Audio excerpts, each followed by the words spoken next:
Hola a todos, bienvenidos a este nuevo video acerca de infección invasiva por cándida. Vamos a hablar acerca de microbiología, cuadro clínico, diagnóstico y tratamiento. Espero les guste, no olviden darle like y compartir este video. Así que empecemos. Empecemos entonces. ¿Qué pasa con cándida? Cándida es un hongo que nos puede afectar desde la piel y las mucosas hasta cualquier tipo de órgano. Afecta a personas de cualquier tipo de edad y normalmente encontramos un factor de riesgo que predispone al paciente a hacer infecciones fúngicas por cándida. De ahí lo relevante de poder entender en qué pacientes deberíamos sospecharlo más. Cuando hablamos de infección invasiva por cándida, hablamos de fungemia, es decir, cándida en la sangre, o de compromiso invasivo de algún órgano puntualmente por cándida. Normalmente el 60% de individuos van a estar colonizados en piel o tracto gastrointestinal, lo que vamos a ver cómo en la fisiopatología nos ayuda a pensar o hace parte de cómo la cándida llega a la sangre o llega a otros órganos. Y muy importante es que la mayoría de infecciones por cándida están dentro de estas 6 especies: albicans, glabrata, tropicalis, parapsilopsis, krusei y auris. Dentro de la microbiología, cándida hace parte de los patógenos considerados asociados a la salud, donde también están el estafilococo aureus y los coagulasa negativos. Tenemos también los enterococos. Dentro de Candida albicans va a ser la especie más relevante. Algunos factores de riesgo más importantes para determinados patógenos, por ejemplo, los trasplantados de órgano sólido y por encima de los 60 años, es más frecuente encontrar Candida glabrata. En América Latina encontramos mucho tropicalis y parapsilosis. Krusei es una cándida que es intrínsecamente resistente a fluconazol. Por eso, en pacientes que tienen profilaxis continua con este medicamento, como en enfermedades hematológicas, es más frecuente encontrar este tipo de infecciones. Krusei y parapsilosis son menos virulentas comparada con otras cándidas, y dubliniensis es más típica de pacientes que viven con VIH. Algo que pasa mucho en microbiología y es que las especies están cambiando constantemente de nombre. Eso en la práctica clínica está escrito que pasa mucho tiempo que se aplique realmente. A hoy esa publicación es 2018, perdón, es 2021, y seguimos viendo aún que algunas especies de cándida como glabrata y krusei siguen siendo nombradas como cándida cuando ya pertenecen a otros nombres. Esto es relevante porque nos explica un poco su impacto dentro de resistencias. Realmente Candida glabrata ahora se conoce como Nacaseomyces glabrata, y la que antes era Candida krusei ahora es Pichia cruziapsep. Igual eso es para que lo tengan presente, pues en algún momento ven estos nombres, igual lo van a aún encontrando como Cándida. Para fines prácticos en esta charla vamos a seguir nombrándola como Cándida. Más o menos 550.000 muertes anuales por cándida. La forma más común de la infección invasiva es la fungemia por cándida, más o menos 3 a 5 por cada 100.000 personas y más o menos el 2% de todas las admisiones hospitalarias. La mortalidad no es despreciable, algunas series hasta el 47% llegan a tener muerte asociada a la infección por cándida. Vamos encontrando algunas situaciones como es el uso prolongado de accesos venosos o el uso prolongado de antibióticos parenterales. Cada vez para facilidad estamos hablando de estancias hospitalarias en casa, y eso, por ejemplo, nos puede traer un panorama distinto o nuevo de factores de riesgo. Albicans sigue siendo la especie predominante, pero cuando uno toma y suma las especies no albicans, terminan siendo como el grupo predominante. Y definitivamente la UCI es un lugar donde debemos pensar en infección por cándida, y llega a ser 10 veces más frecuente que lo que uno puede encontrar en otros escenarios. Acá vemos una distribución global de las especies de cándida y vemos que realmente varían dependiendo del país. De ahí la relevancia de conocer cuál es la especie que para nosotros pueda ser la más relevante. Importante, Candida auris. Candida auris fue una especie que se encontró hace pues relativamente poco. Tiene distribución global. En Colombia hay, por ejemplo, reportes de Candida auris y tiene dos problemas grandes, bueno, tres podríamos decirlo. Es un germen hospitalario con una alta transmisibilidad y un problema muy importante de resistencias intrínsecas. ¿Qué tenemos en Colombia? Nuestro comportamiento es bastante similar. Tenemos Candida albicans como especie predominante, pero cuando uno suma, las especies no albicans se convierten como en el grupo más prevalente de infección por Candida. Factores de riesgo, súper importante tenerlos en cuenta, porque esto nos va a dar el panorama de qué paciente yo pienso aprender la alarma en que puede estar teniendo una infección por Candida. Vamos a ver más adelante cómo el diagnóstico es retador, no es fácil y depende mucho de yo sospecharlo en el paciente correcto. Realmente tenemos que la colonización por Candida es importante como puerta de entrada. En el paciente diabético también tenemos mayor riesgo, perforaciones gastrointestinales, edad avanzada, sepsis, pancreatitis y enfermedad severa. Los pacientes en diálisis, el paciente que estuvo expuesto a antibiótico de amplio espectro es un paciente que se empieza a aumentar el riesgo de infección por Candida, la inmunosupresión, el uso de corticosteroides, las cirugías gastrointestinales, muy importante, sobre todo cuando tenemos anastomosis y fugas de estas anastomosis, los dispositivos de asistencia ventricular, la estancia prolongada hospitalaria, el uso de nutrición parenteral y la unidad de cuidados intensivos. Algunas condiciones súper importantes como la enfermedad de injerto contra huésped y las neutrofenias profundas por debajo de 500 neutrófilos definitivamente me aumentan el riesgo de que pueda ser Candida, así como en el trasplante de órgano sólido y en el trasplante hematopoyético. Cuando lo vemos por especies, ya hemos dicho como en Glabrata, definitivamente la enfermedad oncológica, los trasplantes hematológicos y las enfermedades hematológicas malignas y el uso de azoles, así como también en Crusade el uso de azoles y la enfermedad hematológica son factores de riesgo muy relevantes a tener en cuenta. Para el caso de albicans, siendo la especie más frecuente, no tenemos una población predilecta para esta especie. Todos potencialmente podríamos hacer una infección por Candida albicans, realmente por cualquiera, y esta combinación de factores del huésped, de comorbilidades, de factores no modificables y de factores por especie, me ayudan a ir dándome un panorama de cuál podría ser el germen en caso de que yo esté sospechando una infección invasiva por Candida. Dentro de la fisiopatología tenemos tres componentes importantes: el antibiótico de amplio espectro, la pérdida de la barrera gastrointestinal y la posibilidad como un factor adicional de la inmunosupresión. ¿Qué pasa con el antibiótico de amplio espectro? El tracto gastrointestinal está normalmente colonizado por Candida. Sin embargo, hay un equilibrio entre mi microbiota y este hongo con producción de péptidos que mantienen la Candida en cierto modo, digamos, en una cantidad suficiente para su función dentro de la microbiota, pero no para que se vuelva patógena. Cuando yo uso antibiótico por tiempos prolongados, esta microbiota la barro y por ende voy perdiendo los que normalmente me tienen controlada a la infección fúngica y favorezco el sobrecrecimiento de este hongo. Además, si tengo condiciones adicionales como las mucositis en las quimioterapias hematológicas, por ejemplo, cirugías de tracto gastrointestinal, perforaciones y accesos venosos que en cierto modo me rompen esta barrera gastrointestinal o la barrera cutánea que mantenía también de una forma física separada a la Cándida, da la puerta de entrada para que ésta ingrese a circulación sistémica o a órganos específicos para hacer la enfermedad. Asimismo, cuando tengo inmunosupresión y una inmunosupresión asociada a alteraciones puntualmente de neutrófilos y de monocitos, favorezco la posibilidad de esta infección invasiva por Cándida. De igual manera, tenemos algunas cosas importantes, es que las cándidas tienen capacidades dentro de su morfología evadir el sistema inmunológico.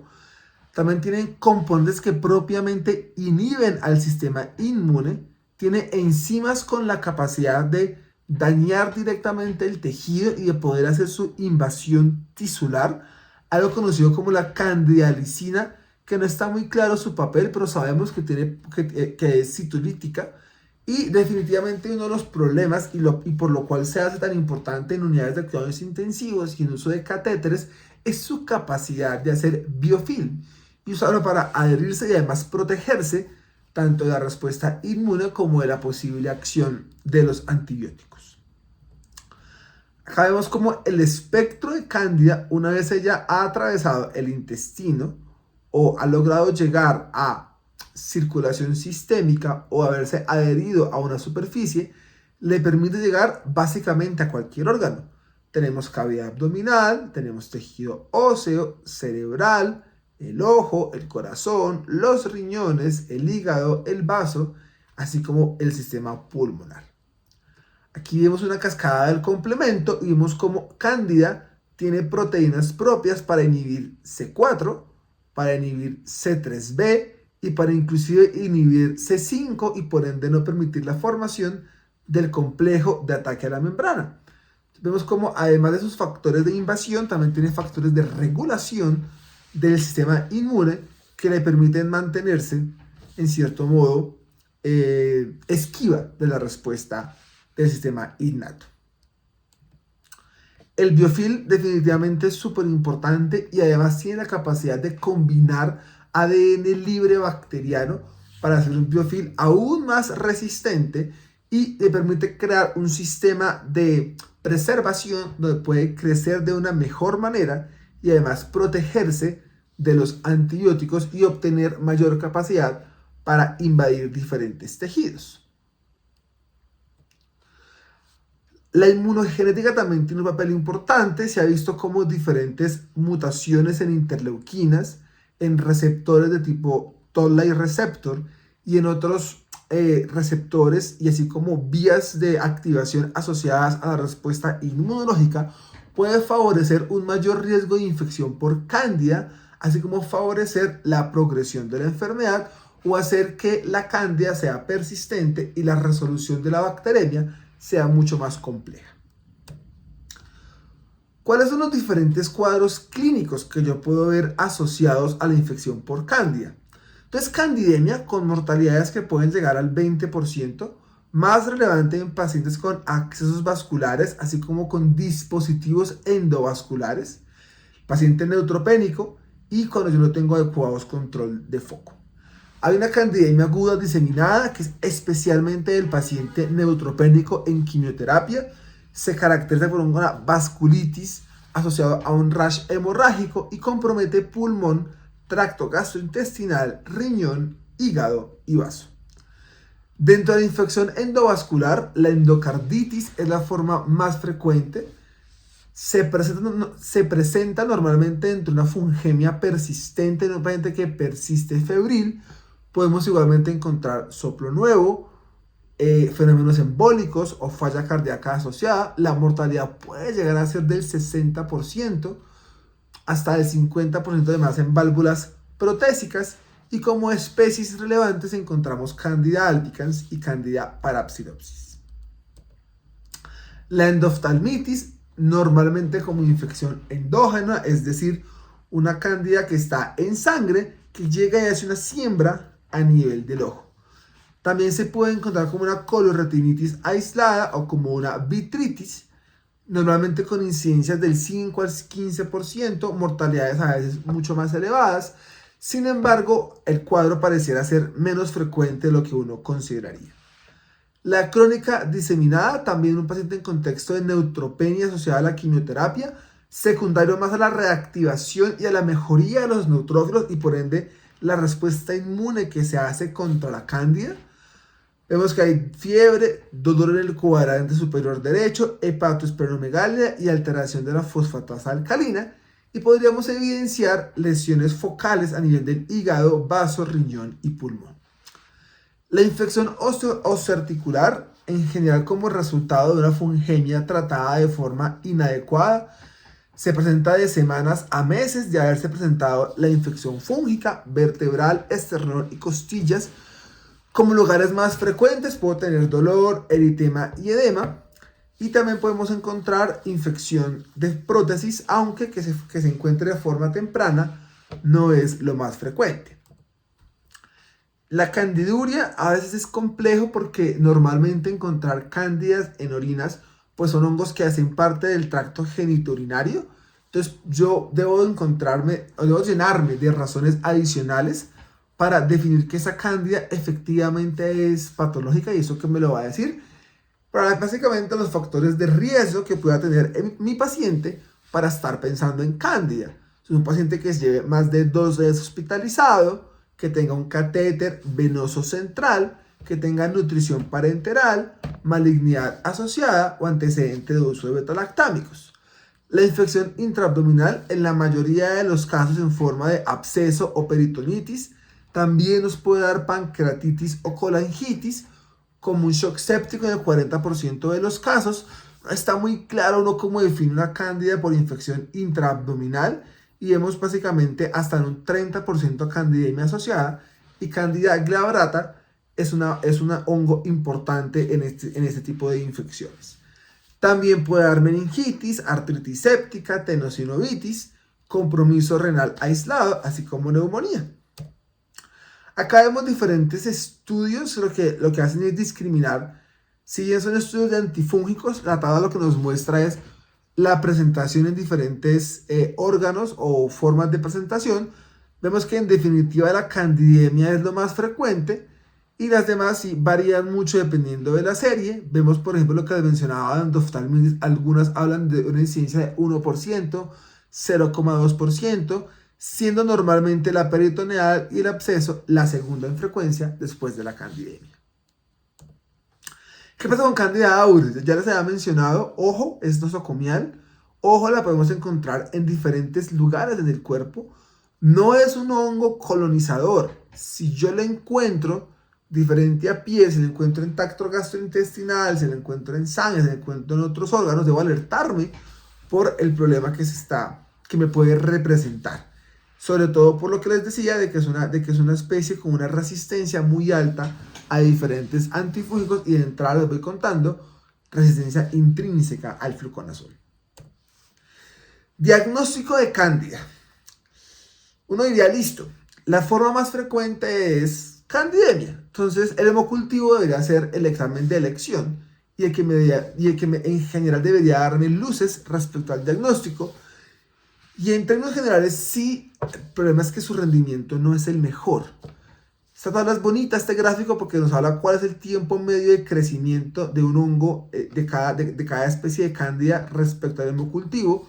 Vemos como, por ejemplo, Candida albicans normalmente va creciendo sobre las 40 horas, es decir, 2 días, un poquitico más de 2 días pasaditos, pero algunas pueden llegarse a demorar hasta 75 horas para crecer. En términos generales, uno espera que las cándidas crezcan entre 2 a 3 días, pero puede variar.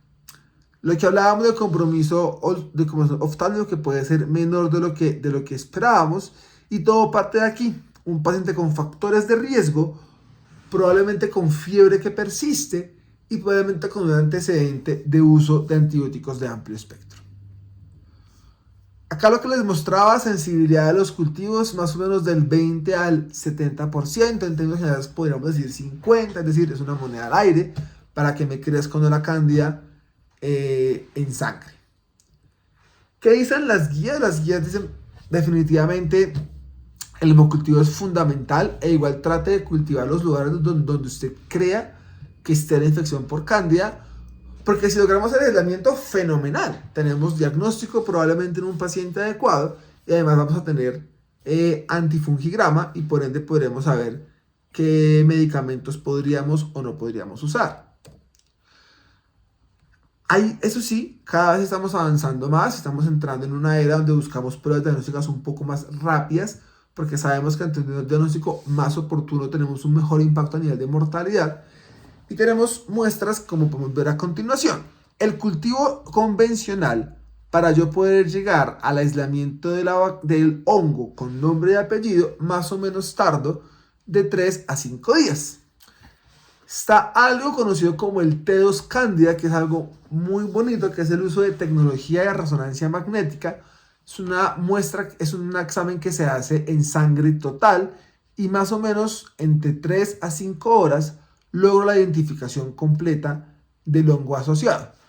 Y tenemos las pruebas moleculares, que estamos hablando más o menos de unas 6 horas para poder tener aislamiento e identificación.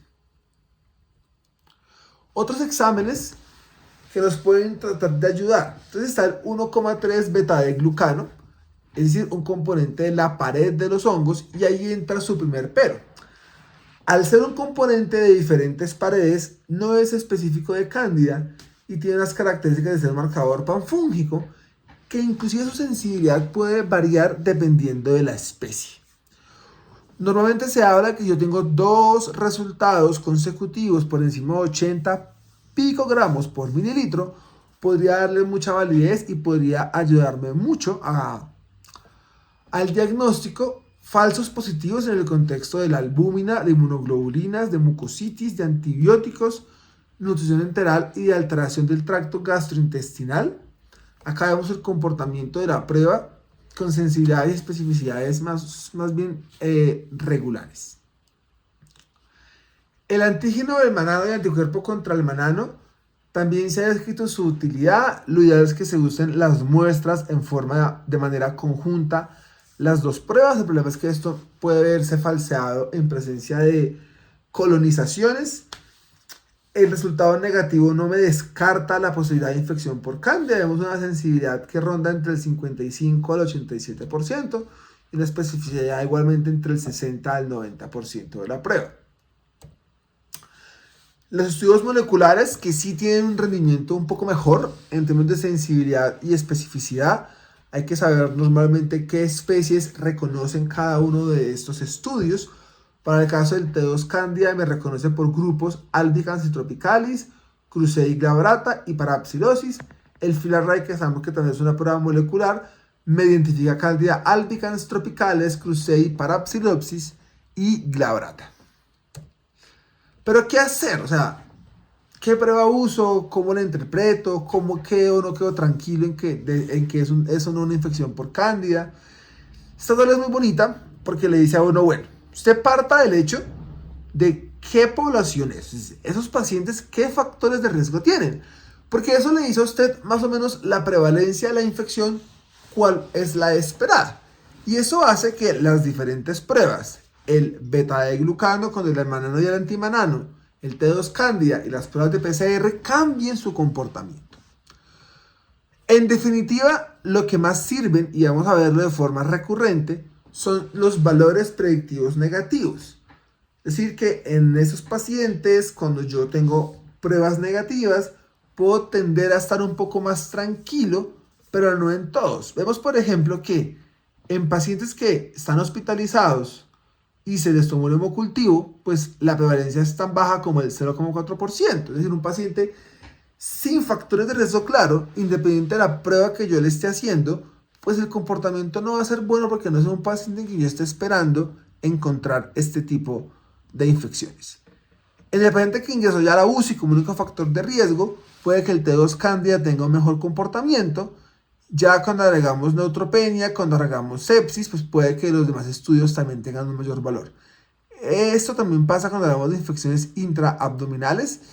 El mensaje aquí es, no tenemos un estándar así de oro que me diga, yo ya quedo tranquilo, por lo que es difícil de identificar el hongo, pero si lo pongo en el contexto del tipo de paciente que tengo, esto me puede ayudar mucho más. Hay unas definiciones para hablar de infecciones fúngicas. Hay una que se llama infección probada, otra que es infecciones probables. Entonces, definitivamente, el encontrar la cándida en el microscopio, en el cultivo, que crezca.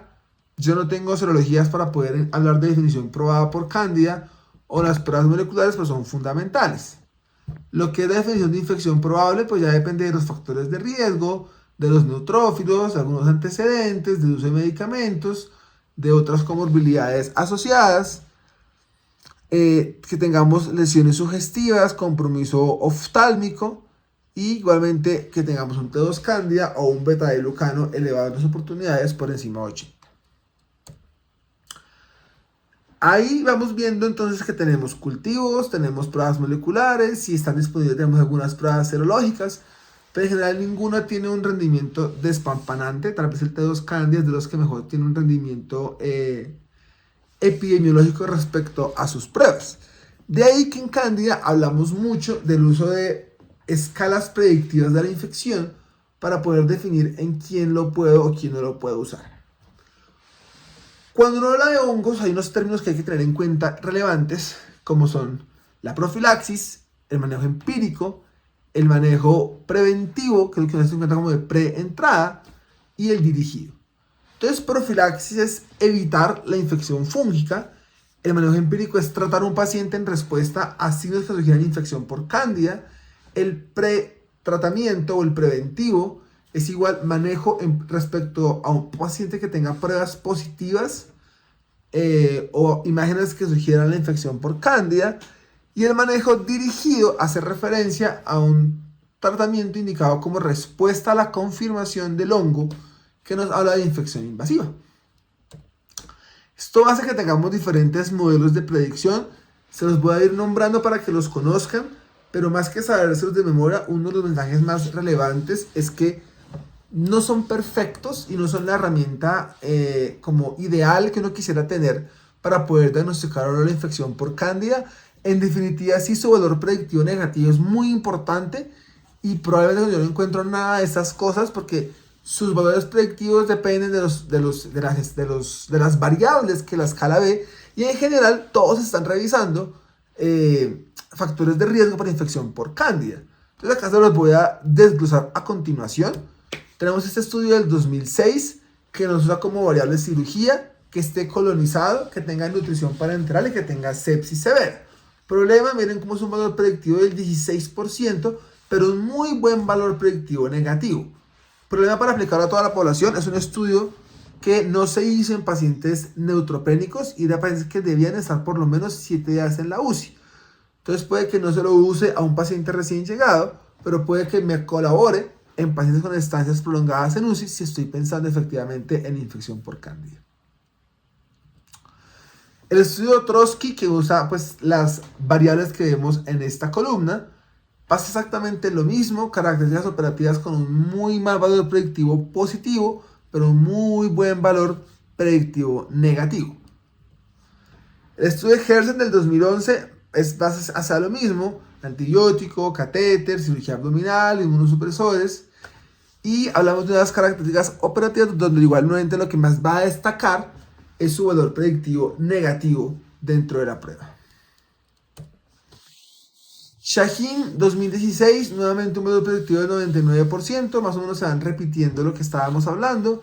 Este estudio es un paciente que es eso que se hizo especialmente en población receptora de trasplante de órgano sólido, lo que limita un poquitico su generalización. Plateford 2016, nuevamente lo mismo, cirugía hepatobiliar, ingresos quirúrgicos, catéter, nutrición parenteral, la dosis elevada del esteroide, las transfusiones sanguíneas, el uso de antibióticos como carbapenémicos o cefalosporinas y que esté colonizado. Desde el punto de vista operativo pasa lo mismo, muy buen valor predictivo negativo, pero un valor predictivo positivo más bien regular.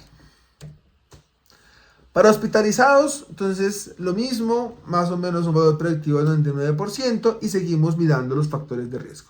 Creo que esta diapositiva nos van dando un mensaje y es que independiente de la herramienta que yo tengo, la sospecha clínica es muy relevante. Llegar y desglosar a ese paciente y no quedarme como que simplemente tiene fiebre, simplemente no está mejorando, sino que si tiene los factores para yo pensar en infección por cándida, debería iniciar mi algoritmo diagnóstico según lo que yo tenga disponible para ese momento. Más de escalas con características similares, un valor predictivo del 99% del estudio de Falcón, pues con los factores de riesgo que uno esperaría encontrar para una infección por cándida. Estudio del 2018, lo mismo, nutrición parenteral, catéter venoso, antibiótico previo a la hospitalización, antibiótico durante la hospitalización y que tenga una alteración de neutrófilos en los últimos 3 meses. En general, fueron pacientes no neutropénicos y pacientes que se encontraron durante la entrega del turno. Valor predictivo en esta no está reportada, no se hizo en pacientes neutropénicos ni en pacientes quirúrgicos, sexo masculino, esteroides, nutrición parenteral, catéter en la vía urinaria y el uso previo de antibióticos. Entonces, si cogemos todo eso, ¿qué podríamos decir de esos modelos de predicción? Entonces, que su utilidad definitivamente es difícil de evaluar, sobre todo porque evaluar un desenlace que no es tan frecuente como van a ser los modelos de infección fúngica invasiva, son poco prácticos por todo lo que pueden calcular y porque hace la decisión queda igualmente en el aire de yo qué debería hacer con esta infección por cándida. Según lo que yo esté mirando dentro del estudio, el desenlace que yo esté viendo cambia un poquitico los resultados y también tenemos una alta variabilidad muy importante entre los criterios de inclusión y exclusión del estudio. ¿La presión antibiótica cambia microbiota de cándidas? La respuesta es sí. Cuando yo empiezo a tener antibióticos por diferentes días, pues voy cambiando mi perfil de bacterias, de hongos, y en cándida es la más frecuente. Vemos como una vez el paciente se expone a antibiótico, arranca a crecer en tamaño, lo que es Glabrata y Crusei, que ya hablamos que son gérmenes que van apareciendo en este contexto. Siguiendo con la parte de estudios como modelos de predicción, tenemos algunos que nos hablan de, venga, y si usamos el modelo no para iniciar, sino para quitar rápido el antifúngico, ha tenido resultados contradictorios. Algunos les ha ido bien, otros no les ha ido tan bien. El problema, ¿cuál es la estrategia? La estrategia normalmente es una estrategia de profilaxis con caspofungina, de placebo, y el paciente en placebo está en una estrategia de preentrada o preventiva, que es cuando se identifique la posibilidad de cándida, pasa a un esquema antifúngico más apropiado. El Empiricus trató de hacer lo mismo y en cierto modo encontramos diferencias respecto a incidencias de la infección por cándida, pero no se alcanzan a encontrar evidencias respecto a la mejoría o la progresión del paciente. Ese estudio de Hanson es más o menos, pues trata de buscar lo mismo. Se hace, es vigilancia o el manejo empírico, realmente, y se le hacía beta-glucano 2 veces por semana. Pues sí tenemos menor incidencia de infecciones, pero no tenemos un impacto real o un cambio sustancial a nivel de mortalidad. Algunos estudios lo han usado para suspender manejo de forma adecuada, y es que, venga, si usted está con la cándida no le crece, el paciente va mejor, 5 días, de verdad le va a dar 14. Entonces probablemente la PCR acá puede tener cierto valor y entrar para ayudar a tomar ese tipo de decisiones. Está el CandiCep. Entonces este estudio que dijo, bueno, y si usamos el 1,3 beta-glucano para poder suspender el antibiótico, el problema es que no hubo la suficiente cantidad de infecciones fúngicas y no se mostró un beneficio de usarlo para suspender el antibiótico. Finalmente llegamos a tratarla. ¿Qué pasa con el tratamiento de la cándida? Entonces hay que hacer diferentes preguntas para poder llegar a hacerlo, y es: ¿cuál fue la fuente de infección? ¿Cuál es la severidad de la infección? ¿Qué comorbilidades tiene mi paciente? ¿Cuál es la especie dominante en la unidad? Porque esto me puede cambiar sobre todo los manejos empíricos de tratamiento. Si el paciente ha tenido medicamentos antifúngicos previos, algunos órganos donde algunos antifúngicos no van de forma adecuada, y si el paciente ha estado expuesto a lugares con presencia de Candida auris. Esta tabla es muy bonita porque nos muestra cómo es el espectro de los diferentes antifúngicos. Veamos como lo que más frecuente usamos. Anfotericina B en general es un muy buen antifúngico para la mayoría de especies de hongos. No tiene cubrimiento con Lusitania. Cuando miramos fluconazol, en general Candida albicans le va bien. Ya dijimos que Crusei no. En Aspergillus tampoco. En Cryptococcus tiene algo de valor, así como en Histoplasma. Cuando miramos itraconazol, voriconazol, posaconazol y sabuconazol, en general hay un buen cubrimiento de las especies de Cándida. Y vemos como las anidulafunginas, como caspofungina, micafungina y anidulafungina, tienen igualmente cubrimiento sobre Cándida, lo cual es relevante. Relevante porque ahora que vamos a ver que las equinocandinas son el manejo inicial de la infección por Cándida. Importante cuando estamos hablando de meningitis, endoftalmitis, tracto urinario, artritis o sinovitis, las equinocandinas no llegan con adecuados niveles, por lo que en estos escenarios es probable que requiramos un antifúngico diferente. Acá vemos opciones y tratamientos. Vamos a empezar a desglosar esta tabla para entender por qué usamos medicamentos como las equinocandinas de elección. En general sabemos que cuando se comparó fluconazol con anfotericina, fluconazol le fue muy bien con un mejor perfil de seguridad.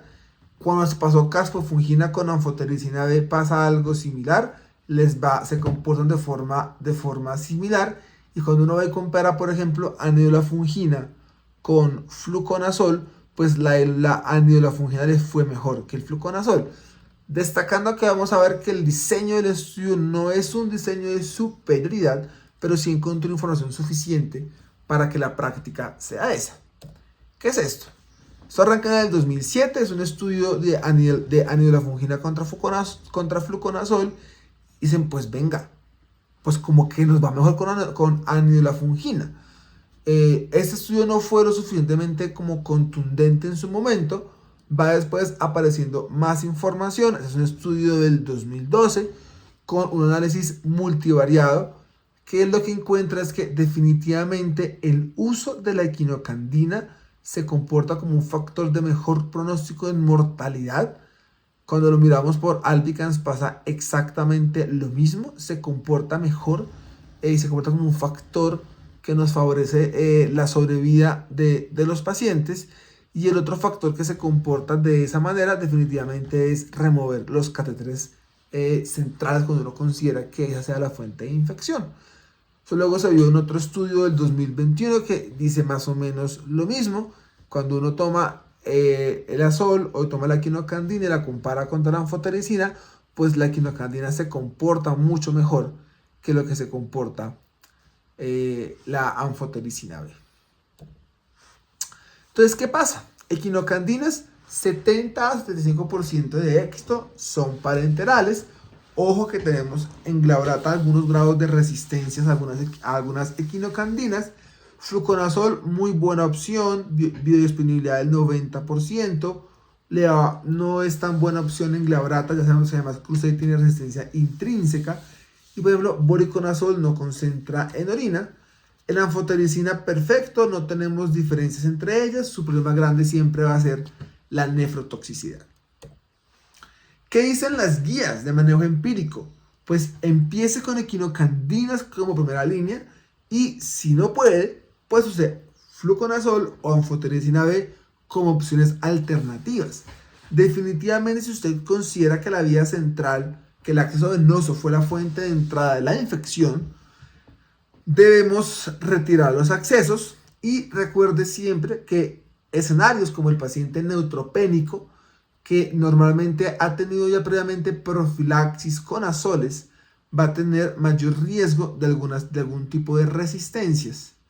Y que usted debe también sopesar que no tengamos riesgos de otros hongos que no vayan a quedar cubiertos. Ya vimos como equinocandinas no cubre ningún tipo de moho, no cubre aspergilos, no cubre mucor. Entonces ahí es cuando nos debemos sentar y decir, sí, considero que efectivamente solamente es cándida el hongo que me preocupa, pero si no y no puede estar seguro, pues tendré que estar buscando algún antifúngico con un espectro de cobertura un poco mayor. Acá vemos este algoritmo que nos dice, en general, independiente de la especie que usted encuentre, usted va a empezar con equinocandina, pero vamos a ver cómo el objetivo de infecciones por cándida no es quedarnos en manejo parenteral, sino que tenemos opciones para pasarnos nuevamente a otro medicamento y que podamos inclusive acabar el manejo en forma oral. De entrada, la mayoría van a ser fluconazol. Sin embargo, sabemos que en glabelata o Cruzade, dado sus resistencias frente a fluconazol, no va a ser la opción. Para Cruzade está recomendado voriconazol y para glabelata dice use voriconazol, o podría pensar en usar anfotericina pero a dosis más altas de las que normalmente utilizaría. Y en Candida auris pues va a depender definitivamente del perfil de susceptibilidad que podamos encontrar. Entonces, por ejemplo, acá vemos paciente no neutropénico, usted va a arrancar con caspofungina o pues bueno, con alguna equinocandina. La alternativa va a ser fluconazol y entrada y tiempo de manejo son 14 días. Y ya vamos a ver que las infecciones por cándida tienen recomendación de hemocultivos de control para verificar que efectivamente fue depurada la bacteremia. En pacientes neutropénicos es exactamente lo mismo, pero la alternativa tiende a ser más anfotericina B, sobre todo por el riesgo que podríamos tener de otros hongos asociados.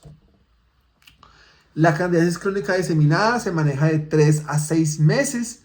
Lo mismo que vemos acá, anfotericina B o caspofungina. En endocarditis iniciamos con anfotericina B, también podría ser caspofungina. En osteoarticular tenemos igualmente todas las opciones. En endoftalmitis arrancamos con fluconazol. Ya hemos visto que no es el mejor lugar, el lugar hacia el cual penetran las equinocandinas, así como con el tracto genitourinario. ¿Qué dicen las guías? Hay que hacer cultivos de control, idealmente entre 24 a 48 horas. ¿Por qué? Porque si los cultivos son positivos, debemos seguir haciendo controles hasta que los podamos tener negativos y que el paciente esté mejorando. Ahí será nuestro día 0 y completaremos 14 días de manejo. Estudios complementarios que hay que hacer en el paciente con cándida. Así como cuando uno encuentra infección por aureus, se le prende la alarmita de la posibilidad de endocarditis. Cuando hay infecciones por cándida, me debe pasar lo mismo. Pero debo saber temporizarlo. No tengo que irme de una vez a hacer todos los exámenes. Entonces, ¿qué pasa? Lo ideal es que al día 1, lo que habíamos dicho, piense en evaluación oftálmica, revise la piel, piense en imágenes abdominales y revise los catéteres. Si al día 3 el paciente se mantiene estable, hay que evaluar la posibilidad de quitar los catéteres, sobre todo en pacientes inestables y en pacientes con persistencias de la fungemia positivo. Y luego, igualmente, si al día 5 podré pensar en hacer un ecocardiograma, en hacer evaluaciones de por ecografía para descartar tromboflebitis, imágenes abdominales, y probablemente retiro de líneas centrales si no se había hecho previamente. Es decir, de entrada no hago todas las cosas, pero sí tengo en mi mente que la cándida puede no solamente quedárseme en sangre y puede haberse metido a algún órgano o arrancar desde un órgano y de ahí salir a sangre. Lo de oftalmología está en constante discusión. Para los oftalmólogos consideran que la incidencia de cándida no es lo suficientemente alta para pensar en hacer estudios oftalmológicos a todos los pacientes que tengan fungemia por cándida. Sin embargo, en esto no terminan por ponerse de acuerdo. Las guías de infecciosas pues por ahora siguen sugiriendo que el paciente con infección por cándida debería ser evaluado por parte de oftalmología. Lo que les mencionaba, deberíamos desescalarnos. Entonces, ¿qué dicen las guías? Usted arranca su manejo, pero en el día 5 o al día 7 el paciente está estable, puede estar comiendo, no ha recibido azoles y sabemos que es sensible a fluconazol, me desescalo y paso de mi equinocandina o de anfotericina B a fluconazol para continuar los 15 días de manejo. Algunos eventos adversos asociados de los antifúngicos importantes a tener en cuenta, especialmente de caspofungina, teniendo en cuenta que es el antifúngico que arrancamos de elección. No se nos puede olvidar esto, que el 14% tiene alteración de la función hepática y son pacientes que están críticamente enfermos, entonces no es infrecuente encontrar que tengan alteración del perfil hepático y por ende probablemente requeramos usar una equinocandina distinta como anidulafungina, que no tiene ese impacto tan relevante en la enfermedad, en las pruebas de función hepática. Tenemos fluconazol como cefalea como su síntoma más importante. También tenemos escrito hepatotoxicidad, alteraciones cutáneas, síntomas gastrointestinales. Sabemos en anfotericina B la importante carga de nefrotoxicidad en pacientes con el uso de anfotericina de oxicolato. también podemos tener alteraciones asociadas a la infusión del medicamento. Eso es lo que tenía para contarles. Espero les haya gustado el video. Es un tema un poco complejo que desafortunadamente no es blanco ni negro y no es tan fácil de diagnosticar, pero siempre tengan presente esas poblaciones de riesgo en que es más probable encontrar infecciones por cándida. Si les gustó, no olviden darle like, compartir el video. Los espero en mi canal de Instagram, donde podemos encontrar más información acerca de enfermedades infecciosas.